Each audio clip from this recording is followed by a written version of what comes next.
Okay, we're going to call the speakers of the Gilbert County Planning Commission, the Gilbert County Board of Land Use Appeals Court. We'll do something just a little bit different to start with. Do we have any veterans here with us tonight? Would you please stand? Okay. Veterans, since this is a 250th anniversary, let's get them around.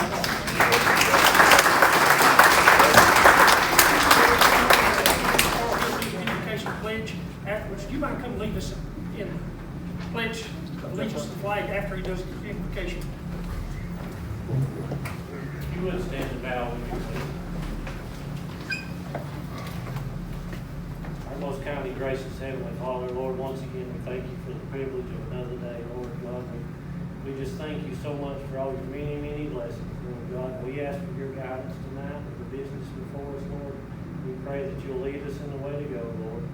Continue to lead, guide, direct us in everything that we do, Lord, and we'll try to live our lives in a way that bring honor and glory of your precious and holy name.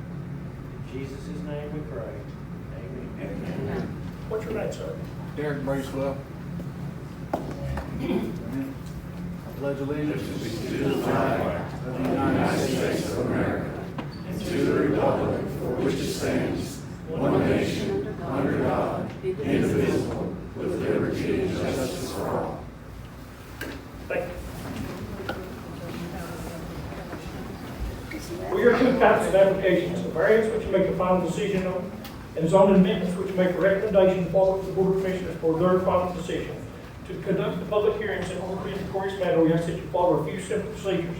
When a public hearing that you're interested in and wish to speak on is announced, we ask that you step to the podium and state your name prior to speaking. You want to use this podium, right? Speak only to the merits or liabilities of the proposed application under consideration. Address your remarks to the board and refrain from personal attacks on the board or any other person. Do not discuss facts or opinions irrelevant to the proposed application. Each speaker may only speak once per application is limited to 5 minutes. However, the applicant will be allowed ample time to present their case. The applicant or the agent will present their case first, and following public testimony will be allowed a short rebuttal and final comment. Please, no comments or outbursts or other disruptions from the floor are allowed. I was going to do something else first. We've had a fraud case here. Would you explain it? Maybe it'll help somebody else. Let me explain to everyone what happened this week.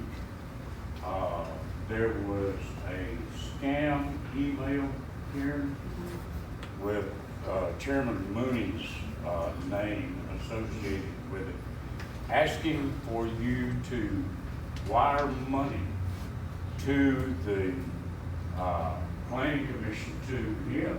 Supposedly. And I just want to make it clear that it was a total scam.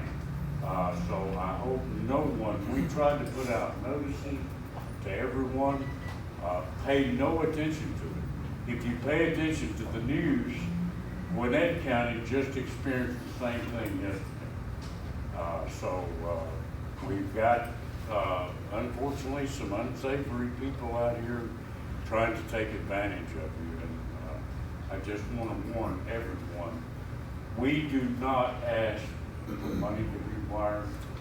We accept payment, check, or cash, not even a credit card. So I just wanted to make everyone aware.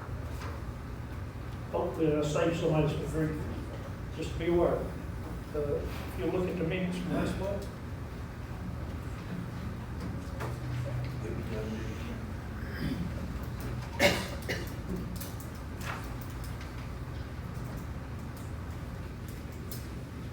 and there were some minor things with it. Since I had time, look them over.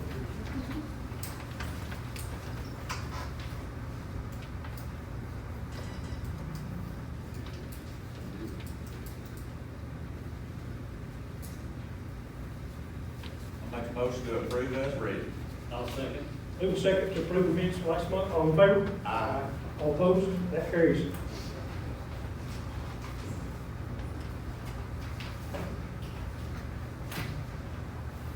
Next, is there any additions or deletions to tonight's agenda? No additions or deletions. Do I hear a move to approve tonight's agenda? I move that we approve tonight's agenda as read. I'll second. Move second to approve tonight's agenda, all in favor? All opposed, that carries. Under old business. First, consideration of application to amend the Kevin County land use ordinance, a rezone request after the name of Derek Braswell. Owner name is J-Law LLC, Fernando Mazzoni owner. Owner address is 444 Brickell Avenue, Suite 828, Miami, Florida, 33131. Property location is Howard Simmons Road, LJ Georgia 03540, map parcel number 3067-105J. Size of property is 10 acres. Current land use classification is A1 agriculture. Proposed land use classification is R5 residential multifamily high density. Proposed use of property is a 100-unit apartment complex. Here from our director. Thank you, Mr. Chairman. This particular agenda item, the reason it's old business is that it's been tabled twice or 3 times here. And so we're finally to the point where the matter can be heard. I would like to ask, is Amy Turner with Croy Engineering here? No, sir. She is not here. Mr. Chairman, we do have Ryan Steinberger, who is our Director of Public Works. We've asked him to be here tonight to comment on the traffic study that all of you have received and the information that is in the packet. I will say to you that one of the things that I have tried to encourage the developer's representative, Mr. Bracewell, I feel like that this property is more compatible with the commercial development. And Karen, if you would please pull that up on the screen, than it is for residential multifamily. The purple area, that is all East LJ, as well as another area that is the Publix site that you see under construction now. I have encouraged them to apply to the city of East LJ for annexation as a potential commercial site. But I haven't heard anything from Mr. Bracewell in regard to that. And we do have Jackson West tonight here from the city of East LJ. So I would hope that they would be able to remark as well. Another question is, currently zoned ag. In your opinion, is this a proper zoning for this piece of No, property? it is not. It is not, but neither is our fund.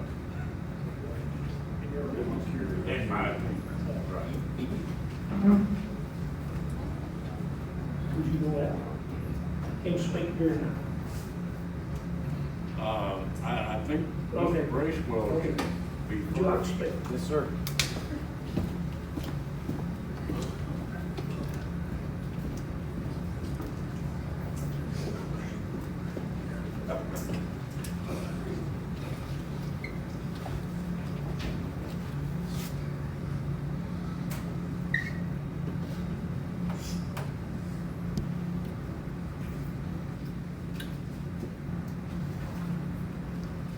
Derek Bracewell, Gilman County resident, representing Fernando Mazzoni and J-Law. Thank you for your time and opportunity.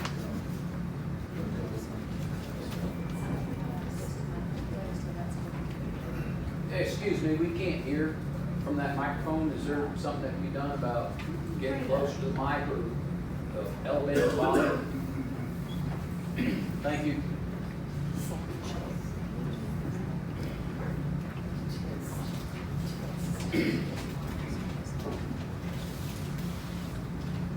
Derek, check.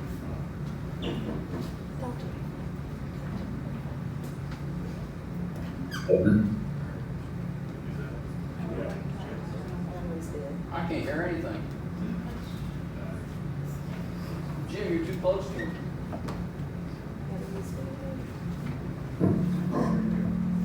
Testing 1, 2. There you go. Got me now. All right. I'll try to speak up some too. What we're here tonight to do is talk about the 10-acre parcel on Howard Simmons Road.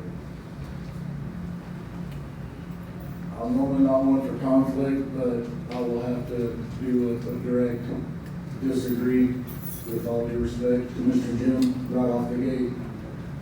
I think R5 is simply the best designation for this.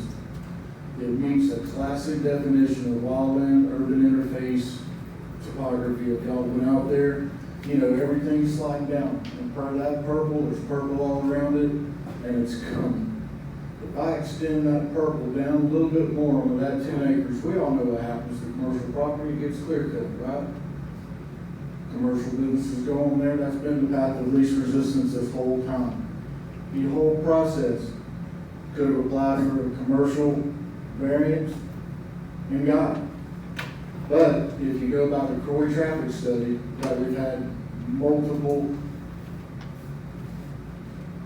representatives, 3 different traffic studies on this one property to incorporate all the different things. And when you look at that, we got 444 trips a day for 100 units during peak hours, AM and PM. In totality, for the traffic study, that's 5.4 second delay at R5. If it goes C4, heavy commercial, Troy, in the traffic study, look at what the numbers generate there. 4,800 trips a day. Just off that one business and its group of stores that's fixing to be around there. 4,800 trips. So 90% reduction in trips, but nobody wants doors. Everybody's afraid to say the quiet part out loud. Nobody wants doors here. We don't want to land our LJ. We don't want the apartment people up here. Well, this ain't apartments.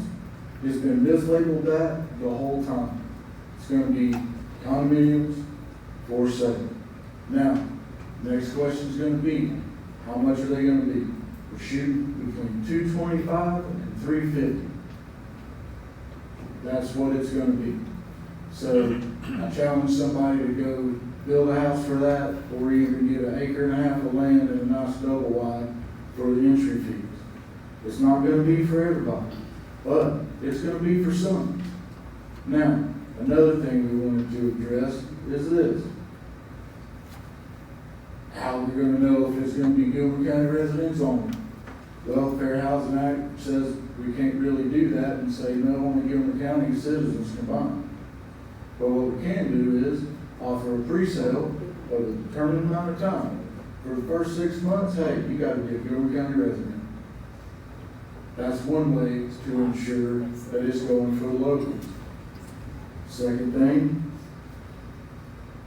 it's going to be a local project. It's set up for local project, for local businesses to benefit along with this. Now, infrastructure, we'll go with that next.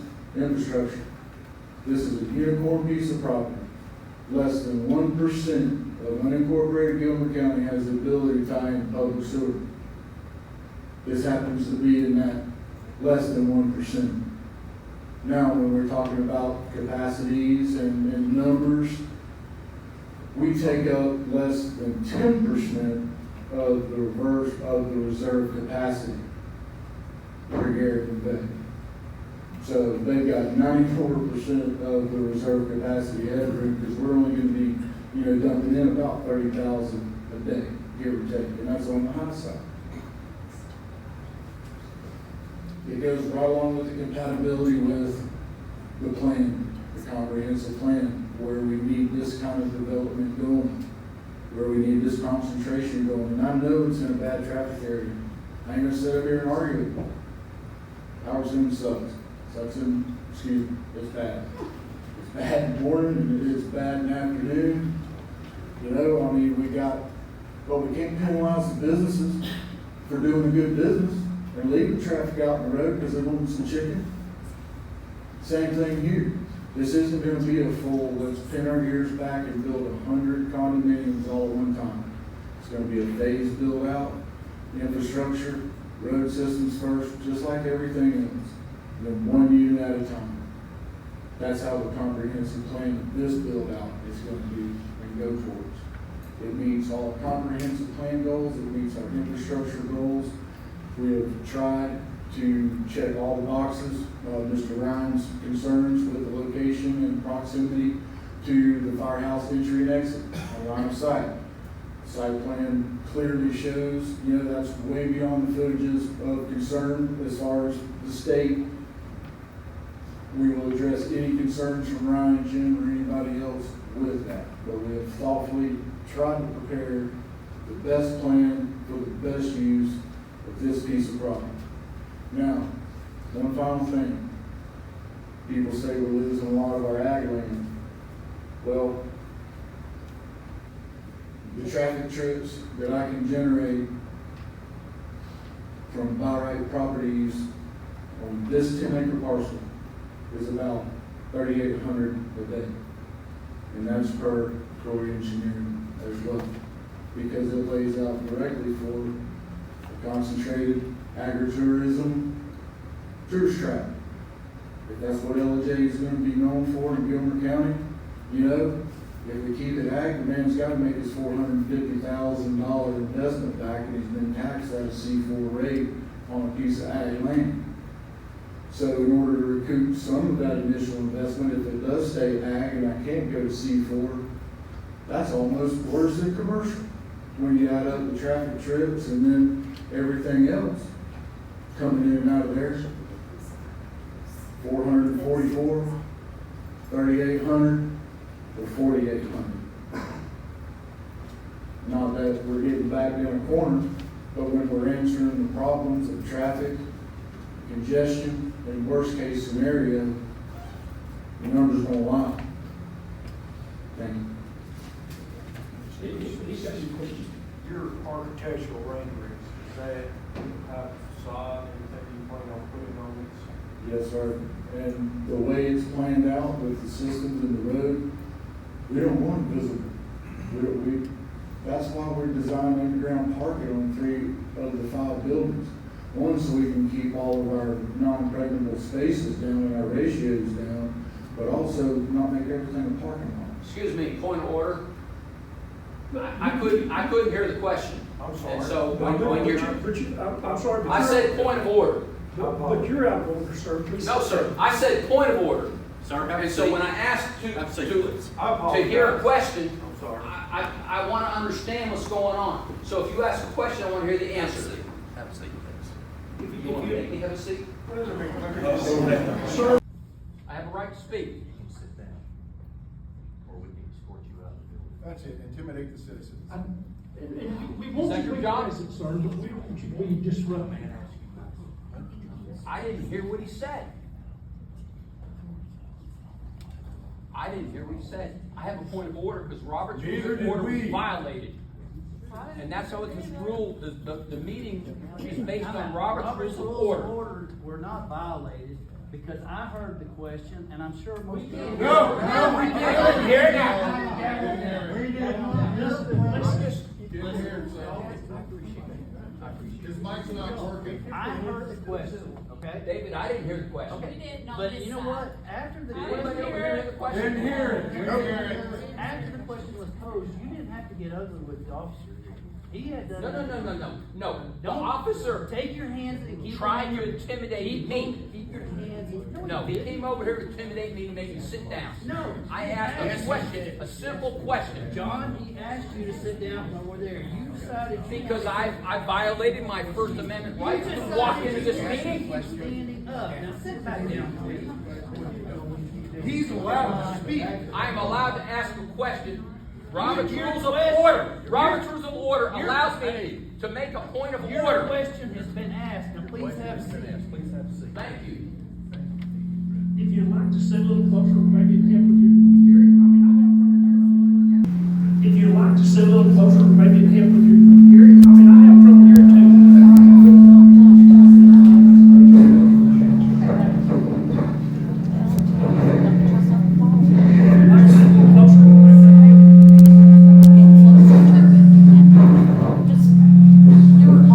Maybe eventually they'll fix the sound system in here.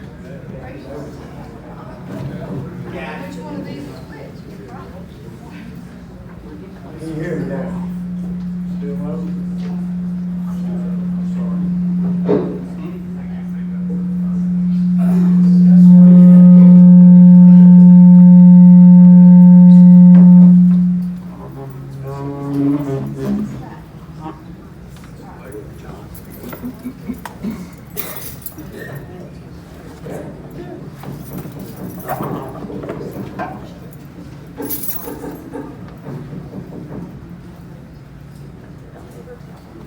Yes.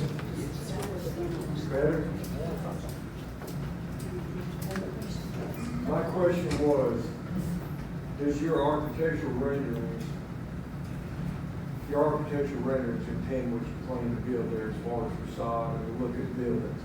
Yes, sir. Yes, sir. With the facade and a lot of the thought went in for our impervious services, reducing the concrete, paving. 3 of the 5 buildings will have underground parking, just to reduce those ratios. But the architecture will go right along with that. That's what we Any other questions? Okay. Anyone else wish to speak in favor of the opposition to this application?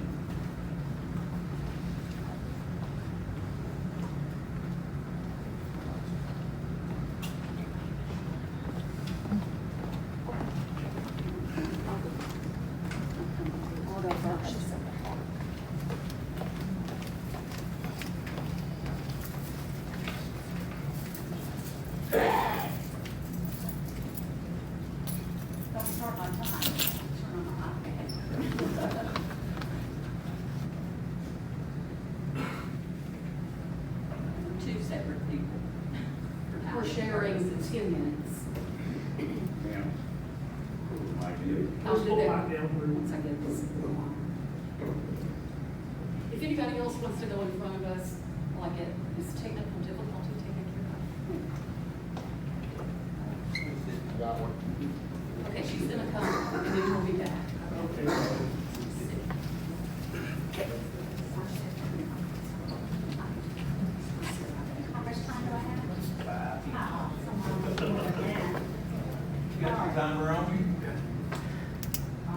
I'm getting a hug too, maybe, I've got a lot to say. Hi, I'm Kimberly Redfield, a concerned Gilmer County citizen. I'm here tonight to speak regarding the rezoning application submitted by Mr. Derek Bracewell, an agent acting on behalf of G-Loft LLC, which is associated with Fernando Mazzoni and others. Can you all hear me? Yes. Okay, good. I want to be very clear, this is not just another local apartment proposal. What you're looking at is part of a larger investment model that treats land as a financial asset, not as part of a local community need. The parcel we're talking about today is not about the larger parcel in East Delaware city limits that was acquired by G-Loft in 2014. This is a more recently purchased parcel that came with Ag 1 zoning and on a unicorn parcel. As you know, part of that parcel is now occupied by, the previously owned parcel is occupied by Piedmont Hospital, and soon to be Publix and several other strip mall businesses I claim as part of the larger project as well. Those projects alone will represent an estimated 1,500 vehicle interactions that I counted, but Mr. Gracewell says maybe as many as 4,500. I do wonder if any of those interactions were reported in the Foy Engineering traffic study plan. I don't know how that would be possible since the city of East Delaware does not require its own traffic study. So we have no idea how many interactions we're looking at already with just the public shopping center and the strip mall And let's not forget about the 50-unit apartment complex that was approved by the county last year for 50 units, and the number of cars that were not counted or included in that traffic study either. What we're talking about tonight is known as a land banking and value extraction model. Acquire land at a local rural value before heavy development is allowed. Hold it until policy and market conditions change, and then seek higher density to dramatically increase its worth. The profit in this model is not just about building housing, it is the zoning change that itself that is the issue. And the application makes that clear. It explicitly references the financial upside for the owner by rezoning this property. Why would they put that on the application if it's not a consideration for them? Nothing's wrong with a man making money, but let's do so within certain controls. And I'll get into those. Based upon the portfolio's real estate holdings, I will tell you that this fits their investment model. I think we can agree that short-term rentals are not workforce housing, and that could become a possibility. Those are not community housing. These are revenue maximizing units, if we're honest, often operated remotely and often operated by investors who do not live here. So the question before you is not, do we seek workforce housing, but what kind of housing are we approving and who does it benefit? As I mentioned, we already have the 50 units approved for workforce housing. That's yet to break ground on Mountain View. We have the 50 units that have yet to be filled in the city of LJ. Guess they just can't find enough people to fill those units. But I digress. So while David Turner, one of GLOS entities applicants have either had or still have homes locally, the entity itself operates out of Miami, as we heard, Brickell Avenue, and it's tied to a model that structures ownerships through LLCs, manages properly remotely, and it serves investors who may never set foot in this county. That is not speculation. That is how this type of business model works and is designed to function. Once zoning is granted, that decision cannot be undone. The parcel can be sold to anyone from anywhere with an R5 zoning already in place, and the doors for adjoining parcels can be rezoned and is used in a similar fashion when that door is opened. So you're not just approving 100 units, you're approving all the zoning changes that come along with it, and those 444 trips that Mr. Bracewell mentioned. You're setting a precedent for how land is converted, for how density changes when Howard Simmons are introduced, and for who controls future development in this county. Gilmer's comprehensive plan speaks about preserving rural character and quality of life for its citizens. This is not some slogan, it's supposed to guide decisions like this one tonight. So I should ask, can I conclude? I'm almost done. Yes. I mean, I can, okay, thank you.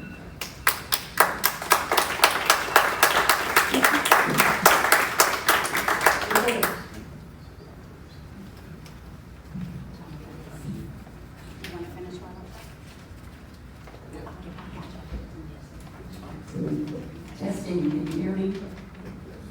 Okay.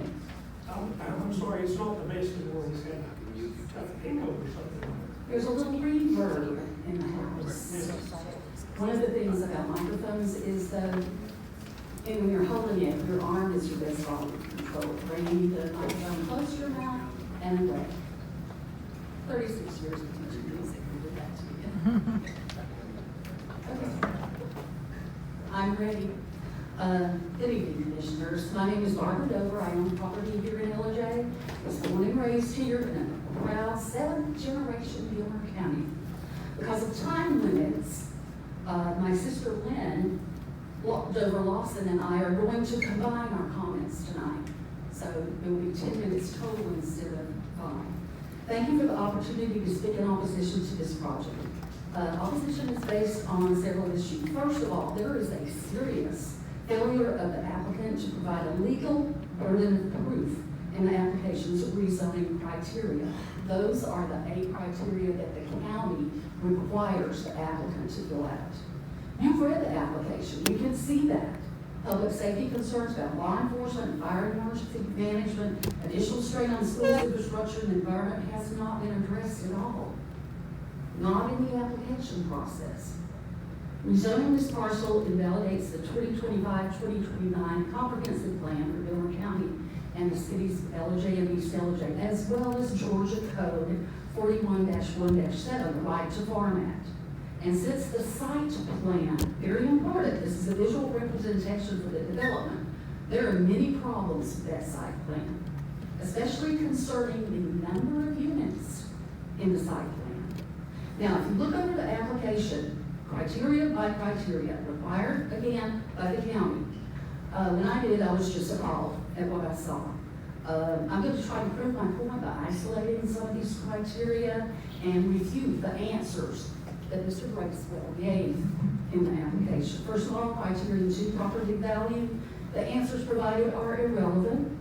The owner of the property knowing this was A1. The zoning is protected by Georgia through the Right to Farm Act, specifically codified in Georgia Code 41-1-7.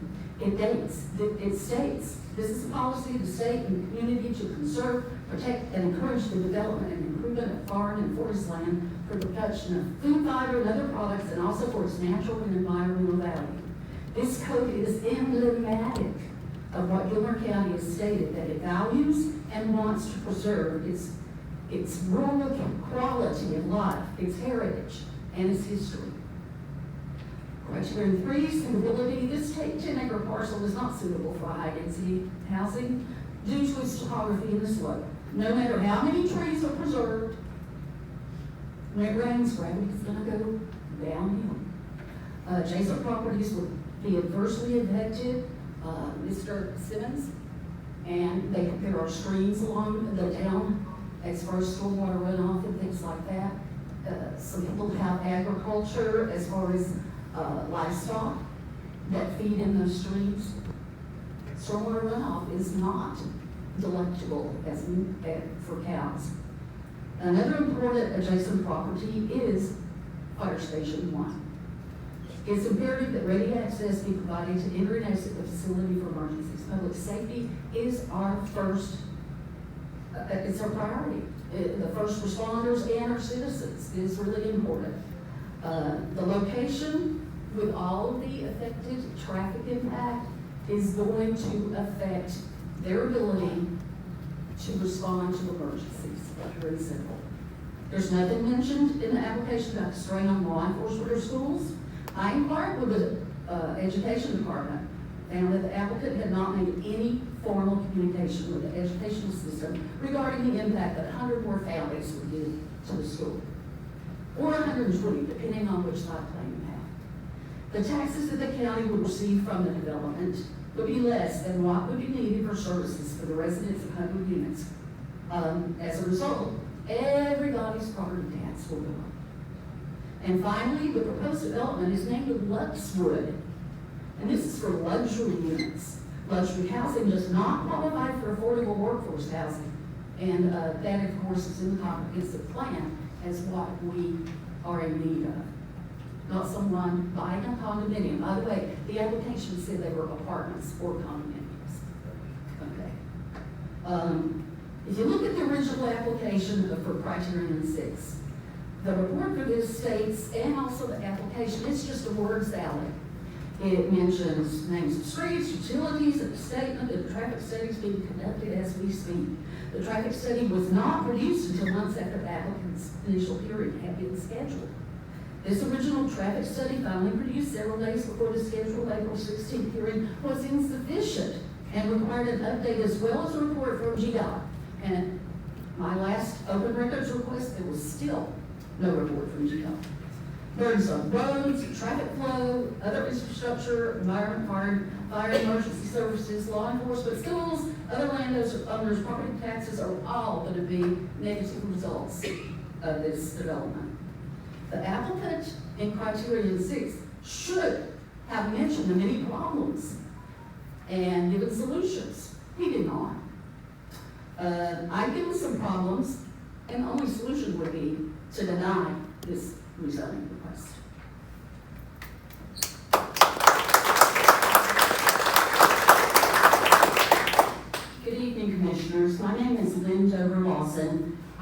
property in LJ, was born and raised here, and am a seventh generation Gilmer Countyman. I would like to continue our opposition statement to the proposed rezoning by isolating more of the criteria required by the county and refuting the answers given by the applicant. Criteria 7, consistency with the comprehensive plan. The 2025-2029 Joint Comprehensive Plan for Gilmer County and the cities of LJ and East LJ is a blueprint for assessing needs and planning for those needs. The plan's future land use map shows that this parcel continues to be zoned A1. This is clearly marked in the supporting documentation that was provided as Exhibit G in the rezoning report. To approve this rezoning application should require a public hearing and vote to amend the future land use map of the comprehensive plan. To go forward should violate the plan and be considered malfeasance by the Planning and Zoning Commission and Board of Commissioners. Criterion 8, other conditions. The answer for this criterion on the rezoning packet mentions the site plan, so I will focus on that as well. There is much more found or not found within those pages that raise questions of validity. Starting with the first page of the plan, the title of the development is given is Luxwood, a description for luxury apartments, and the location is named City of East LJ. The last time I looked, the land parcel was in the Gilmer County jurisdiction. As previously stated, the letter of intent has been rife with confusion in the numbers and types of units as well as development descriptions. The zoning ordinance for R5 or high density housing is 10 units per acre, so a parcel of 10 acres cannot exceed 100 units. The original letter of intent described 120 units, but another one received separately showed 100. The architect that created the site plan has a LinkedIn page that actually reads, Luxury Residential Master Plan, 10 acres, Gilmer County, Georgia, unlock additional density and land value for 120 residential unit complex. Is the applicant or others trying to push these 120 units through? Both iterations list 3 types of units, but price points for each type is not included. So there is no way to determine affordability of the housing. Of course, affordable housing is subjective depending on the resident's overall income. Available affordable housing for the county's workforce is a goal of the comprehensive plan. Luxury apartments or condominiums are not mentioned in the plan. Finally, what does the portfolio of housing developments built by Geloff LLC look like? Will they use commercially licensed local site prep engineers, construction contractors, subcontractors, and crews to provide employment for Gilmer County residents? These are all unknown. We are going through all of this without knowing anything about the developer's reputation for the construction of housing developments. The website for Venture Real Estate, DBA Geloff, shows a priority for international real estate, investment and speculation, consulting and property management in the Miami, Florida area, instead of the construction of various housing developments. Even an AI search states that their focus is maximizing real estate returns for clients rather than constructing new residential homes. What is there to stop the company from taking advantage of an approved rezoning to increase their own investment by selling the entire parcel and taking their bag of money back to Miami?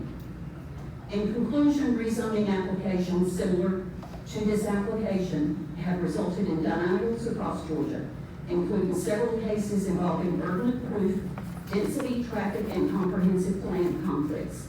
For all these reasons, we respectfully ask you to deny the rezoning request. Thank you for your time and service.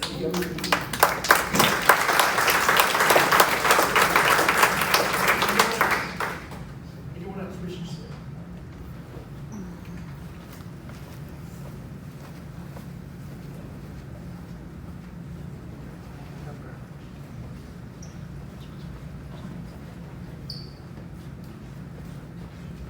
Melissa Cersei, live here, also seventh generation. I definitely want y'all to reconsider this. Like they are saying, this leads into more development even than what y'all have a plan for with with these companies. The agricultural community needs more agriculture. I think sooner than later, we're gonna have a call for more agriculture than we will anything in this county, because everybody else is running them out of their towns. And I don't wanna be one of those that stood by and let things just flow out of this county when we have so much agriculture heritage here. So I would beg you to please not pass this, not pass anything to take away any more agricultural land. Thank you.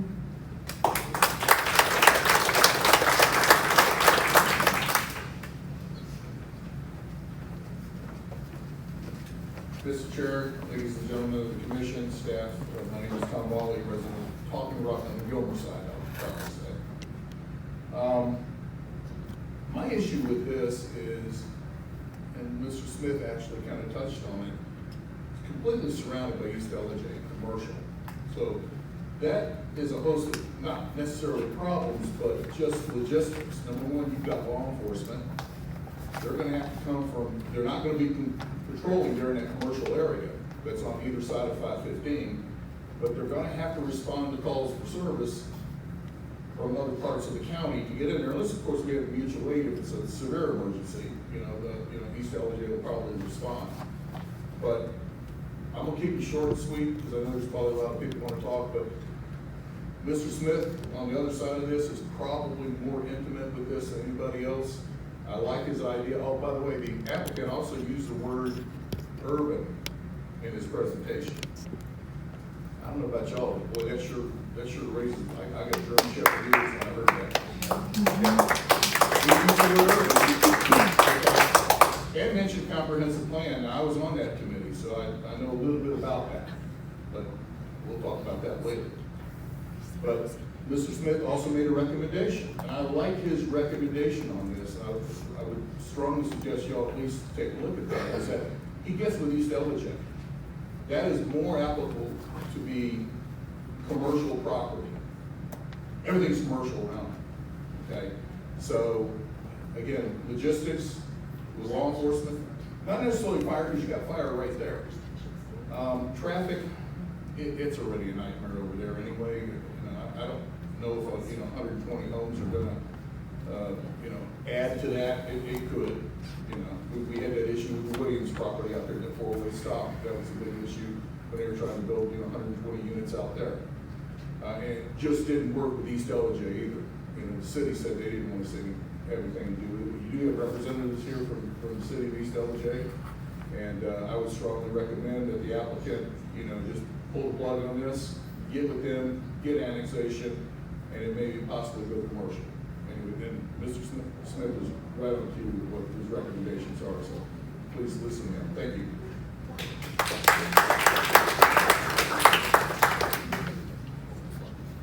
Just some gallery.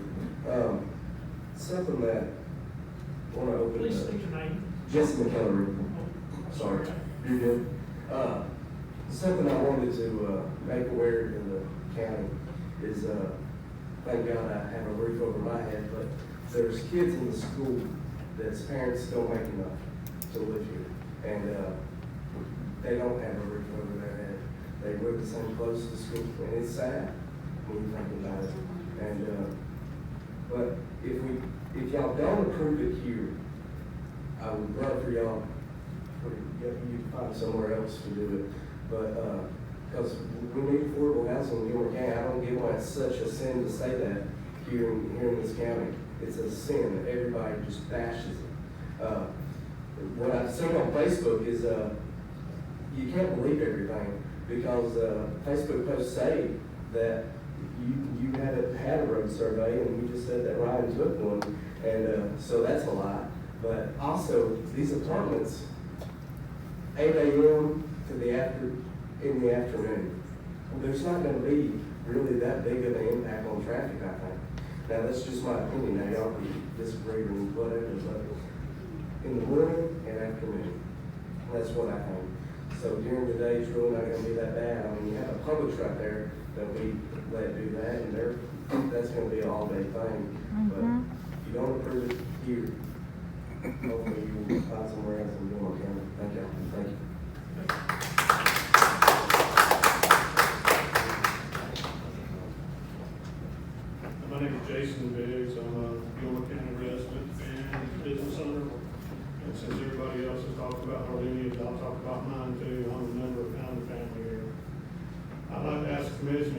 the facts, not the opinions, not hyperbole, the facts, and apply them consistently. The county has suggested this property would be better suited to commercial development, and that development should move with the city.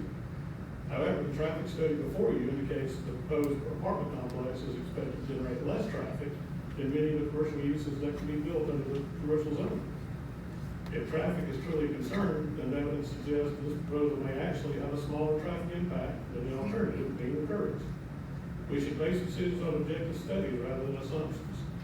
I also believe in respecting private property rights. If a property owner complies with the county's requirements and presents a project that meets applicable standards, they should have the opportunity to make a reasonable use of their land. We shouldn't pressure owners toward a zoning classification that could create greater impact simply because it's a preferred type of development. I respectfully ask the commission to evaluate this application based on the evidence and the county's own standards and the rights of the property owner.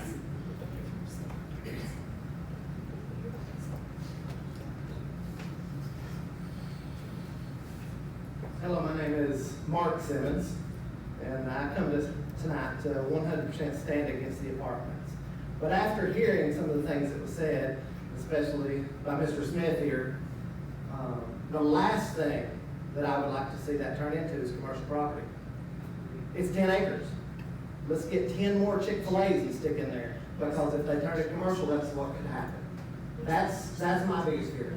My family is the Simmons family that sold this land to these people. If it would have been A1 ag, we would have kept it with a farm down below. It's not, it's straight up and down. It's gonna take a lot to turn it to commercial. It's gonna take a lot to turn it to whatever you wanna turn it into. But unless you wanna farm goats on it, it's not A1 ag. So I'm 9 generations, I grew up, that was my hunting land. But the last thing I wanna see come in next to me is 10 more Chick-fil-A's. I would 10 to 1 rather see apartments go on that piece of land, and I'm against apartments going there. And I will say I'm against apartments going there. But we got a county employee standing up here saying, oh, we want it to turn to commercial. No, sir, no way that I would ever want commercial being next door to my farm that I grew up on, 9 generations, founding family here. That's my parcel down below, where you see all the fields, the barn, the creeks, that we keep all so pretty. We sold that land. Howard Simmons was my grandfather. When we sold that road, we had the right to change it to what we want. But unlike we should today get things in writing, we did not. We sold that land because we could not use that land as ag, what it was intended for. And we were made very clear by the commissioners that are in place and the former commissioners that that wasn't going to be turned into apartments, that it would be turned into commercial land. We took a bath on selling that land because we didn't want it to be commercial land. We did not want that land to go what the county is now trying to apparently push forward, because that was the first comments made in this meeting. So I'm here to, I would prefer it not to be apartments, but traffic-wise, apartments are going to be really crappy at 8 o'clock in the morning when everybody's going to work, and 5 o'clock in the afternoon. Chick-fil-A is bad from the time they open the doors to the time they close the doors. And the last thing I want to see on that land is 10 more Chick-fil-A's. Consider that. That's what we have coming at us, is 10 Chick-fil-A's. I'd rather it stay A1 ag, and I got a nice place next to my property. Yes. But I don't want to see it to be turned to commercial, because commercial is going to be a lot bigger traffic problems than what we have to deal with today. It's going to be a lot bigger traffic problems than what we have to deal with if you stay A1 ag and put a vineyard in or a tasting room in. It's going to be a lot more than what they have proposed. And I, again, not saying I condone what they want to turn it to, but it's a lot better than the alternative that the county's asking for. Thank y'all. Y'all have a great afternoon.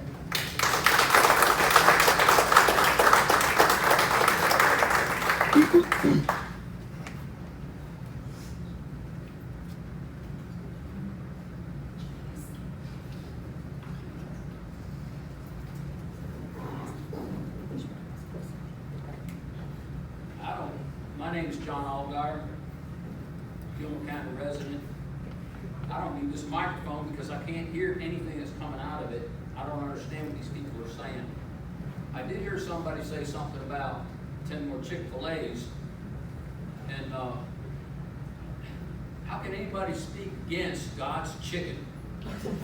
Because it'd be great if 10 more Chick-fil-A's were removed in this parcel.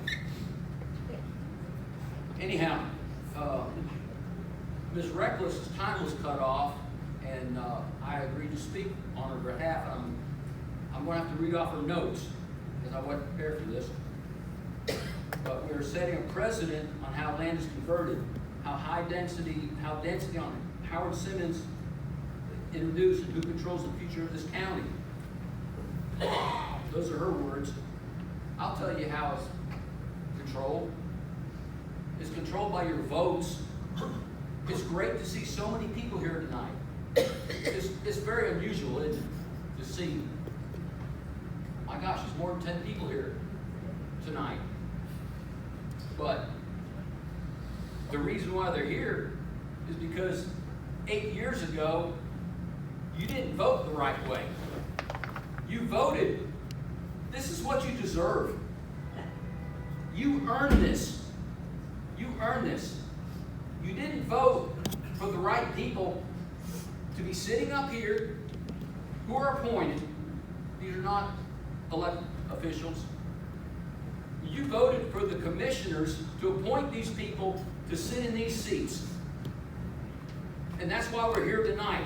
We're protesting something that should have been done 8 years ago. You should have been involved 8 and 10 years ago. Back to Ms. Reckless's notes. Gilmore's comprehensive plan speaks about preserving rural character, quality of life for citizens. It's just a slogan. It doesn't guide the decisions that's being made here tonight. Is this consistent with the long-range planning of our county? We all know that's not true. Is this housing to meet local needs? No, this is luxury housing. This is people that want to come here, work from home, or retire here. We're not talking about workforce housing. We're talking about a Miami developer who's going to make a bunch of money selling land and taking it back to Miami. Or maybe turning it over and buying more property here in LJ and making even more money off of that. Once you know, I guess I'm older than anybody here. Not quite. Okay, so, yeah, obviously. But no, we're a little bit closer than you think. I'll say this. Y'all remember going to health class in the 70s and learning about turn a light bulb on and that's a man's sex, and the women, it's an iron, they have to warm up. And, you remember going to high school?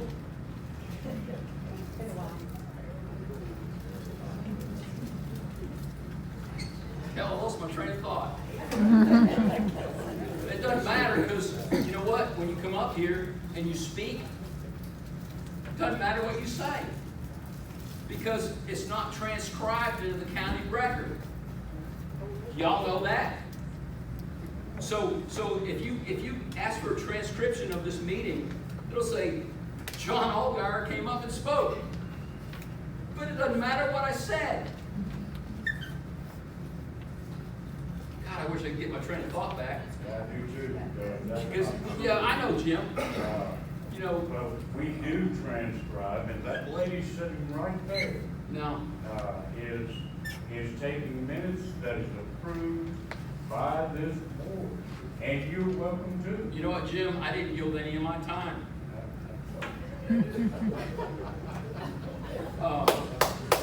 So, furthermore, if the parcel before the board today is rezoned, nothing guarantees the parcel won't sell to another investor who's other ideas in mind. This is how y'all, what I'm saying is y'all stayed at home, y'all voted, and this is what you get. You can't protest anymore. Unless you're going to recall the commissioners, you earned this. Jello LLC purchased the land knowing it was zoned agriculture. They should have known no expectations that it would be zoned to 10 acres per acre. 1 acre, 5 acres. This is gonna pass, and it doesn't matter what you say. Y'all stayed home. Y'all stayed home, you didn't stand up, you weren't counted. And these are the people that are gonna pass this. And I apologize for losing my train of thought. I had a really important point to make. It's gone now.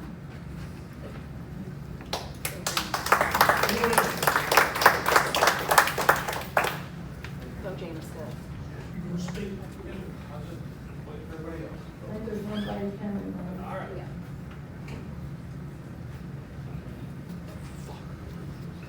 Use my train of thought.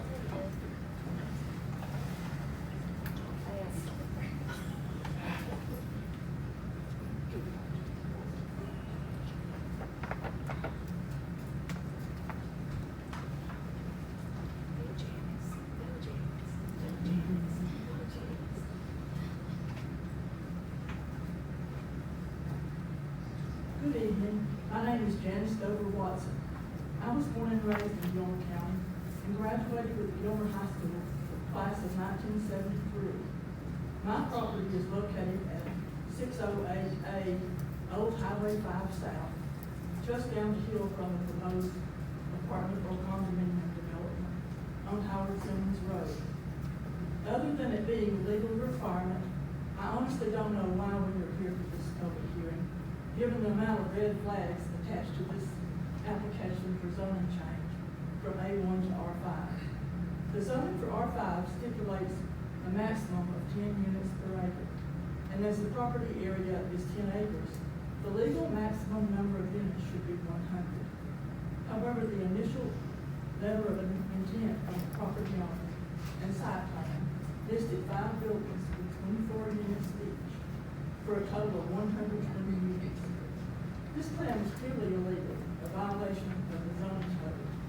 The application was filed in January 2026, but it wasn't until right before the scheduled April public hearing that the site plan violation was brought to the applicants and the planning and zoning department's attention. I believe that to be a very large red flag and proof that due diligence wasn't a priority. I presume that the developer must surely have had to apply for zoning changes before, so I wonder if the presumption is that it doesn't matter, or if this is just sloppy work. I see this as extremely disrespectful to the commission and the entire zoning process. After the April zoning hearing was tabled for another red flag, the letter of intent was changed with different bedroom configurations and totaling 100 units that complied with the zoning code. However, the CAD drawing, or architect's design, remained the same, showing the same size buildings that originally showed 24 units each. Regarding the joint comprehensive plan's identified need for middle to low income workforce housing, this does not comply at all with the plan. The development is described as luxury. It's even in the name, luxury. There has been no indication of pricing provided for these luxury condominiums before today. Several income-based apartment developments have been built, are currently being built, or are in planning stages, and those address the comprehensive plan's need. Although Gilmer counties are worthy of luxury housing, that is a very subjective term. I would wager that most of my fellow Gilmer counties would appreciate a house with a bit of land to provide a garden space for vegetables, to feed their families, or flowers to feed their souls. Luxury condos are great for a week at the beach, but I suspect the majority of people drawn to Gilmer County appreciate green space or the forest, rather than living stacked upon or side by side others. It seems like every third person moving here is from Florida flatlands or escaping the urban apartment jungle. If the rural lifestyle and heritage of this county becomes what you escape from, why come at all? Another overriding concern for our county is traffic and road conditions. Initially, the rezoning for this property was planned without even a traffic impact study, but it became obvious that was necessary. The continued tabling of the hearings became imperative in order to address that important issue of the proposed development. Anyone who has traveled on Howard Simmons Road at peak hours knows there are traffic backups without even adding a possible 200 vehicles to the mix. When the traffic impact study was finally produced right before the scheduled April hearing, it was with limited scope and done with less observation time than standard studies, and road modifications were recommended which required Georgia DOT input. That initial traffic study that was finally produced didn't include the shopping center currently under construction. That retail property's planned roads were factored into the housing development's letter of intent and site plan to provide another entrance or exit entry to development. The retail center's interdependence providing ingress and egress for the housing development should have been included in the original traffic study. Therefore, another traffic impact study, including adjacent properties, was required. That study resulted in a current traffic efficiency rating of F on surrounding roads.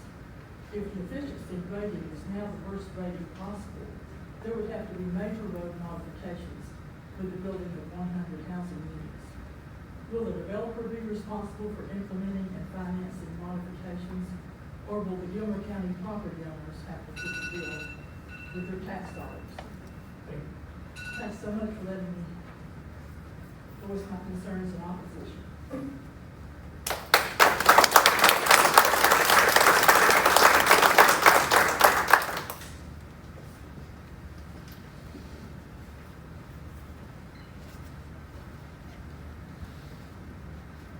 Good evening, everybody. My name is Ryan Steinberger. I am your Gilmer County Public Works Director. I am not a seventh-generation Gilmer Countian, although I am blessed to be married to my lovely bride. Her family is one of the founding families of Gilmer County. I am a 20-year veteran of the United States Coast Guard. It's been my pleasure to serve our country for 20 years. It has been my pleasure to serve our county for 5 years and 4 years as your director. I hope to continue to do that as long as you let me. Now, I love where I live. I love my county. I love my roads. And I hope to be able to provide value to the people of this community. Because as God tells us, we're to love one another. Now, moving on to this traffic study. Before we even get to the bill, we start talking about the delay, the no build loss of service.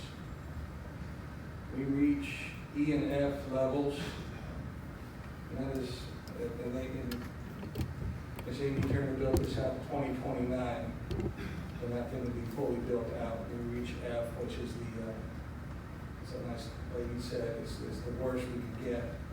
And with the program system improvements, they're talking about a single lane roundabout at the end of Old Highway 5 with Howard Simmons. That happens to be right in front of her house. That would be, in my opinion, I'm sorry, it's the crappiest view of my front window I could imagine. And who would pay for that? Well, that is an intersection of multiple municipalities. You have Gilmer County, you have the city of LJ. We talked about these improvements with the builders at a meeting. Point of order. Is Mr. Steinberger speaking on behalf as a private citizen of Gilmer County, or is he speaking as a employee of the county? I want to clarify that as you go on. I was voicing my opinion Well, about I heard your introduction. I was voicing my opinion about a view, but I was talking about this traffic study as the Gilmer County Public Works Director. You're speaking on behalf of the county? Yes, sir. Thank you. Thank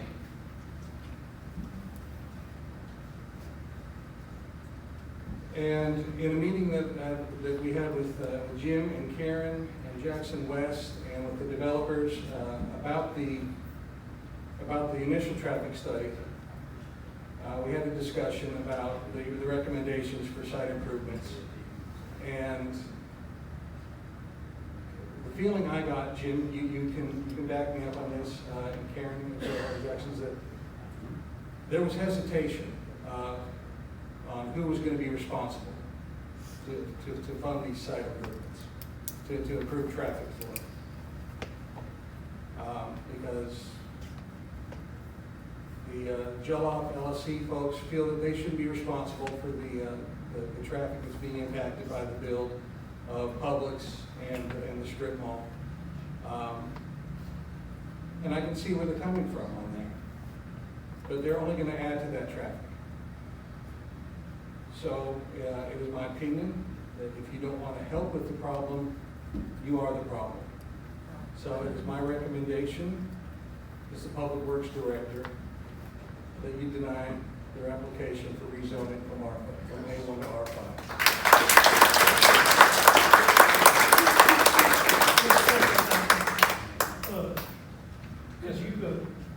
Could you like boil down the traffic study in a nutshell to? Yes, sir. In the executive summary, they did the no-build conditions, and then they did build conditions. Under the no-build conditions, Old Highway 5 at Howard Simmons, it was projected to work they go through A through F. It's kind of like grades at school, they've included in E. And that's, you're delayed at the intersections. It boils down that way. Old Highway 5 at Howard Simmons is going to operate at the E in certain areas, State Route 5 and 515. And that's where East LJ and GDOT would have gotten involved as well for site improvements. And that's where this just becomes a rat's nest, because there have been so many improvements that would have called for multiple municipalities to get involved to improve the traffic flow out there. And I understand their concerns, that they shouldn't be responsible for everything.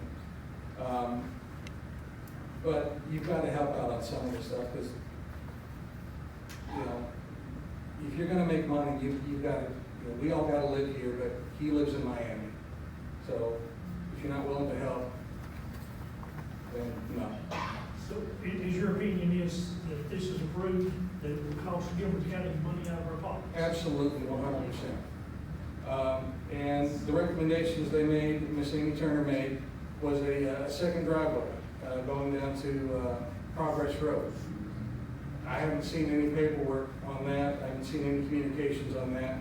When this came out on May 26th with their recommendations, I haven't seen anything from any municipalities. I haven't seen anything from Jell-Off on any improvements or anything like that from our meetings. So we've had multiple months from our meetings to move forward on this. And so if they're not willing to put in the legwork, I recommend no. No, sir. You probably seen this more than I have, but it seems to me like the ones that's late to the dance, in other words, they get left holding the bag traffic-wise. Even though everybody contributed to it, but the last ones, like the tipping point of the traffic is, and that's unfortunate, but that's just what it works. It is, and that's just it. It's, in military service, the last one in there was the first volunteer. East LJ, they don't require traffic studies. Do I wish they would? Yes. Do I have any pull with that? Absolutely not. I've got as much pull with that as I did changing the weather. And that's just the way it is. So I just have to deal with it. But I can control what I can control, and I just deal with the rest. Otherwise, I drive myself crazy. Any other questions? I have one question. Yes, sir. As a review of what you were talking about, this traffic study is pretty interesting. Mm-hmm. And when you get down to nitty gritty and you get to the summary and conclusion, what I don't understand is, and they talk about with the implementation of recommended system improvement and site access configuration, the proposed development is not expected to adversely impact traffic operations. The surrounding roadway network is anticipated to accommodate future traffic and land. All right, what's page you on that, sir? Page 30.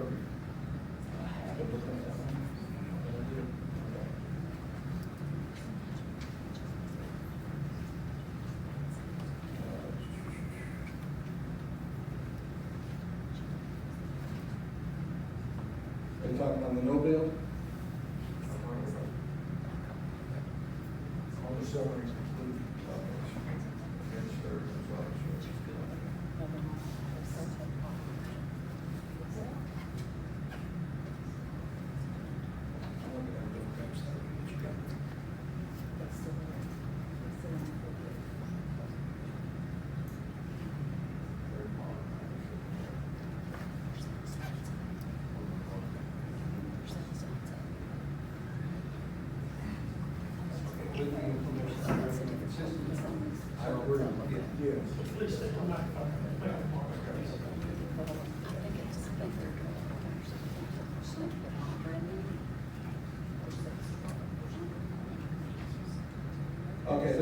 the implementation of the westbound right turn lane on Howard Simmons Road into the Southeast GDOT warrant criteria. So that would be a westbound right turn lane on Howard Simmons, so that it would not slow down any traffic pulling into the site.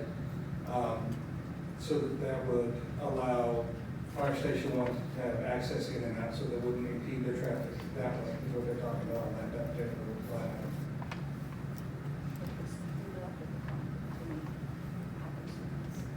Was that accommodated also when you're talking about the center turn lane, using the existing center turn lane? On Howard Simmons, yeah.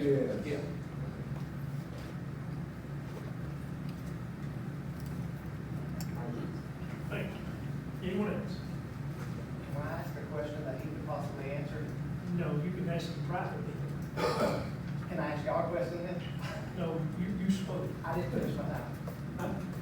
I didn't finish my time. Look for it. Yeah, but your time's up. Anyone else wishing to speak? Not, we'll close the public hearing, recess back to the regular board meeting, is there any discussion? Oh, sorry. It's a rebuttal. All right, a couple clarifications, a couple answers to a few questions. The Q on the urban, as a retired firefighter paramedic of 25 years, classic definition of lawland urban interface is this property. I was using firefighter, not cop terminology. I'm from a one-light town. When it got its second light, I moved. Who is Fernando Zoni? Fernando's been an investment guy and a homeowner here since the early 2000s. He did bring his investment group up here. They bought 38 lots in the Bluffs. We built 8 out since 2008. We all know what 2008 brought to this community. He still has 28 lots under the same owners, same ownership in the Bluffs. They've trusted this guy since 2008. They've paid taxes on the land. Not one tax sale has come up. And now we currently have 2 under construction. We're actually building out what they've already bought. That's the kind of guy he is. If this 10 acres was a quick flip, get it to R5 and sell it, he would have already done that model back in 2016 when there's a big distribution center going over on in Gainesville right now. It's got a big A on the front. How would that have looked to change the face of Gilmer County back in 2016 up on that 60 acres? That's the guy that didn't run back to Miami with that quick bag of money. He didn't sell it. When Topgolf came in 2 years ago, I like to swing golf club, and I'm very good at it. He denied it. They wanted it right there by Piedmont. They said, he said, what are we gonna do when it don't last? We're gonna have to look at black nets. No, that's not something that I want in my town. The Oak subdivision, one of the original principal developers of the subdivision. I hadn't hardly ever heard anything or any problems with the original build out in the Oaks. And talking about fire safety, back when Danny was the fire chief before he went off to greener pastures, I started talking with him about curb cuts because response times was critical to me. So all behind Station 1, curb cuts, easy access, wide roads. The retention pond's gonna have a fire pump on it. We're of course gonna be sprinkled, but we're gonna have a forced main hydrant system right there for our guys to tap onto, who can have direct access when it comes to ISO ratings and times to be able to service 100 homes on 10 acres. That's what we were looking at, that a conscientious way to build this out. And as far as whose dollars it's going to be, the turn lane, ours. He's proactive. We're proactive. Met with the city of LJ. you talk that this is a multi-jurisdiction thing, and there's so many things going on. Yes, it's political bureaucracy. I've been kicked around like a red kickball in a schoolyard for the last 3 months between East LJ, and Gilmer County. Not until the day that the three of us came together did things start happening on Progress Road. I'm sure everybody's went up and down Progress Road. Right there across from the work center, all that kudzu and how close it's out, we're already done it. He's funded the account, site improvements, clearing all that back, getting that bank away. It's for a future exit, not tied into anything with this, because it's impossible now where the public's location is gonna be. But he's proactive. He wants to spend the money and not place any burden on the taxpayers. Thank you for your consideration. Yes, sir.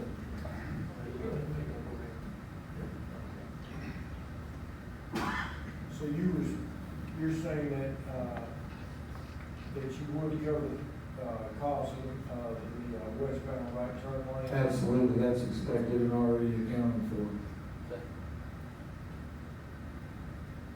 Now, in our meetings with Ryan, he's true because I got passionate in that meeting. Because Publix and everything else, we ain't got nothing to do with them jokers. They're running the Wild West up there, and to get anything out of them is like pulling teeth. So that's BSI. Yes, it's acknowledged, and it's gonna have, if we don't build this, we still have these problems in 2029, regardless. So yes, we want to chip in and do our share.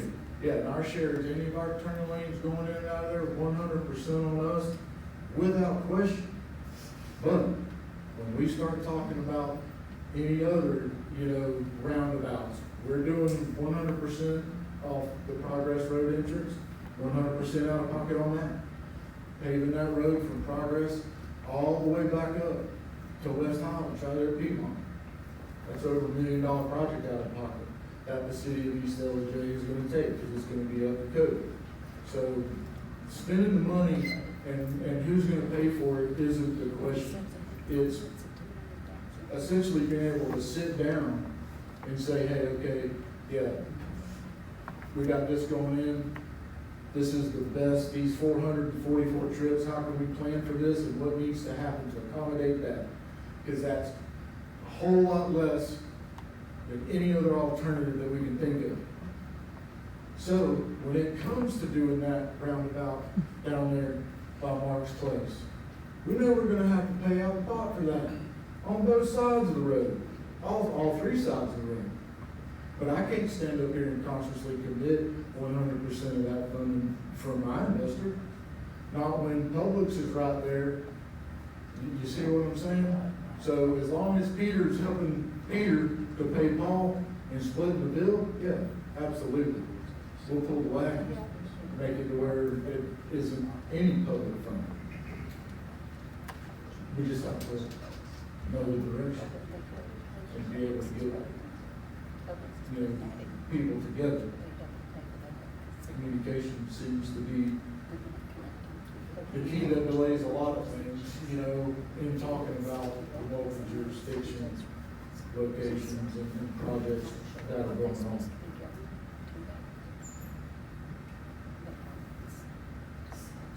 Yes, sir. I can close it up here, recess. Go ahead. I would even say, I know there's a lot of questions, just like it was on, what is it, Mountain View, the apartments. But if there's any merit in anything that y'all see tonight in the direction, or any negative, I would ask at least for a conditional approval based on completion of any of the recommendations of the planning board prior to going before the commission. That way we could have it in writing, each and every requirement that y'all would have in order to make this come through. I will close it up here, recess back to regular board meeting, for discussion.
Simmons. Claim that he has here. I think would be a good fit. Going by the information that we have. That's my opinion. The county said it was that cost plus money. It was plain wrong. I think it's wrong. That's what I get to say. The county doesn't have any money unknown. Nobody addresses sewage and water.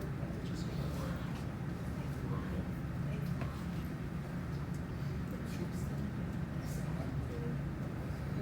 I believe it's based in fact, sewer parks, what would have to be done? No, it's a lens. If I read it correctly.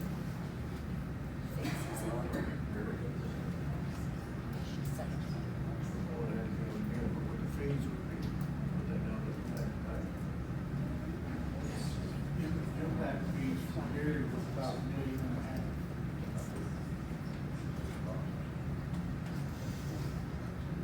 1.5 and change. That's all. Yes, sir.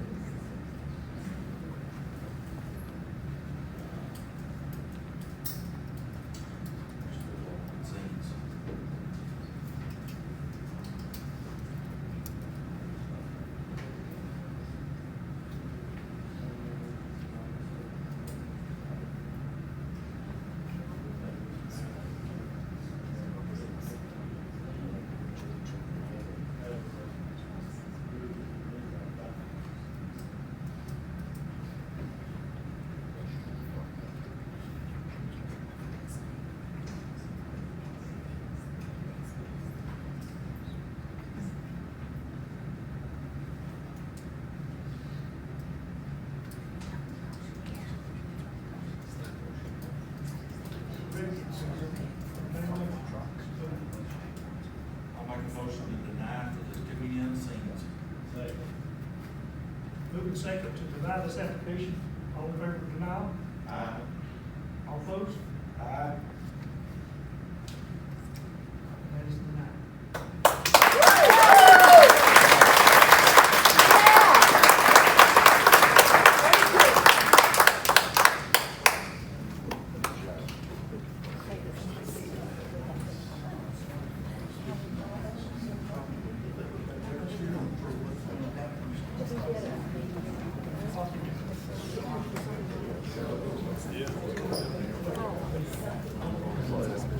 Let's have just like a 5-minute break, please.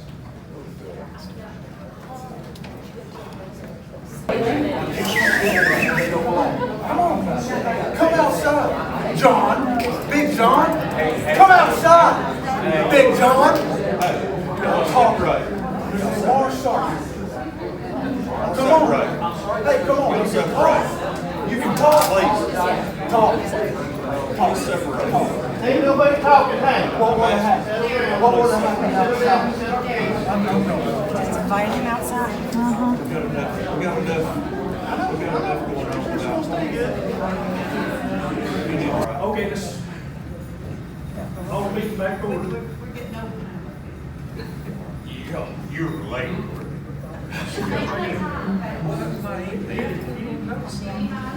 Here. Here, there, right here. Okay, moving on to new business. Our second consideration land use change variance request. Applicant name is Sandy Sparks. Owner name is Sparks Lumber Incorporated. Owner address is P.O. Box 821 LJ Georgia 05 Road. Property location is 29222 Highway 515 South LJ Georgia 05 Road. Map parcel number 3094-043. Size of the property is 20.48 acres. Current land use classification A1 agriculture. Proposed use of property, build a dry lumber storage structure to place lumber from the new dry kilns. Variance requested is a 20-foot variance to 25-foot left side setback. Governor Grant. Yes, I think everyone knows Sparks Lumber, and the property is zoned agriculture. agriculture does they process forest products. And what the applicant is wanting to do is to install a kiln and a shed. And you see from the map, they have water problems, flood hazard areas, things of that nature. I love you, man, I love you too. And, I'm sorry. And that is the reason for the variance request. Floodplain. Let's keep them out of the, Keep the road down here. Yeah. Would you like to speak? Sandy? Sandy's probably scared to, all this fiasco going on. I can see you first, Sandy. I've got a little section. Come right here and give us your name, that way we can write it down, because we do keep good notes, or she does. I don't care what nobody says, we bring on her every day. I'm Patrick Burnett. I'm a local contractor. I don't build condos or apartments, so no worries on that. I'm kind of Sandy's representative, handle a lot of her construction. So working with her through this process. So what you see there is fairly accurate. Sparks Lumber would like to put in some further processing of the products that are already manufacturing or sawing, dry the lumber.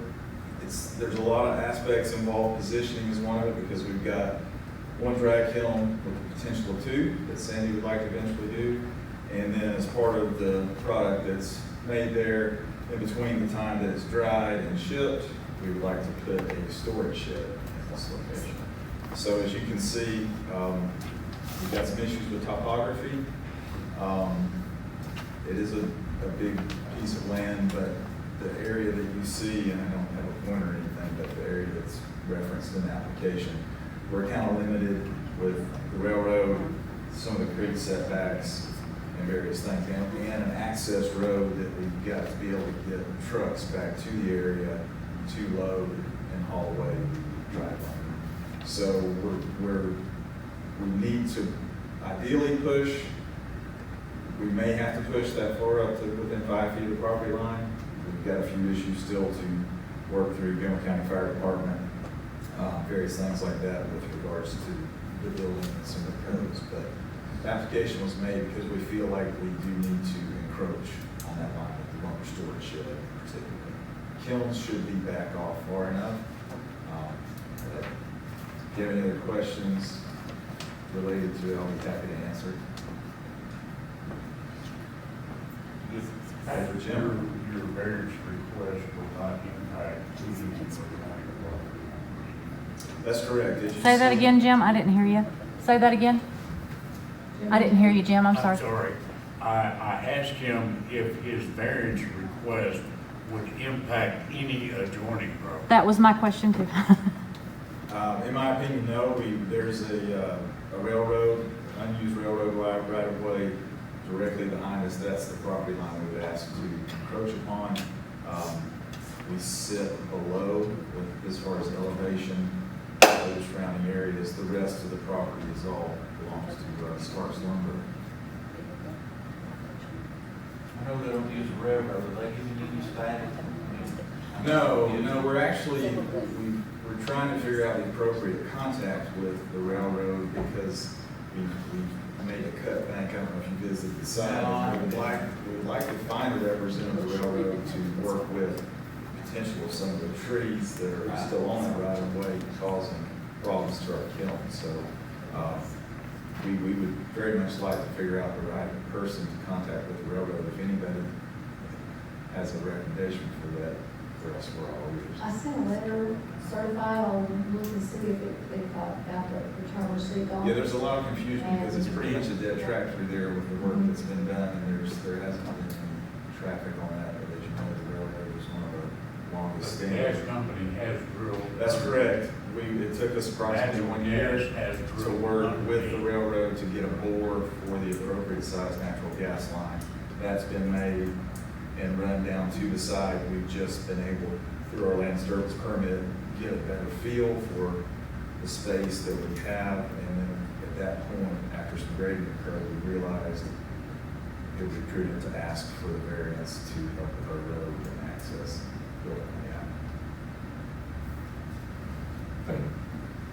Anyone else wish to speak? Thank you, guys.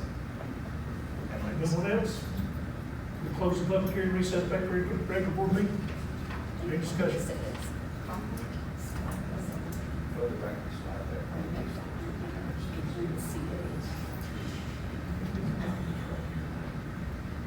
Normally 20 acres would not consider giving a variance, but this is a huge floodplain.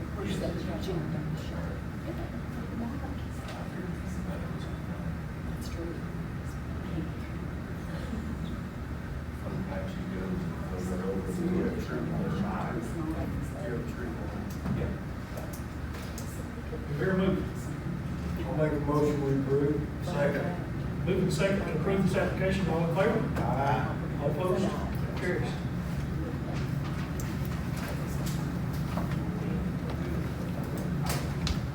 All right.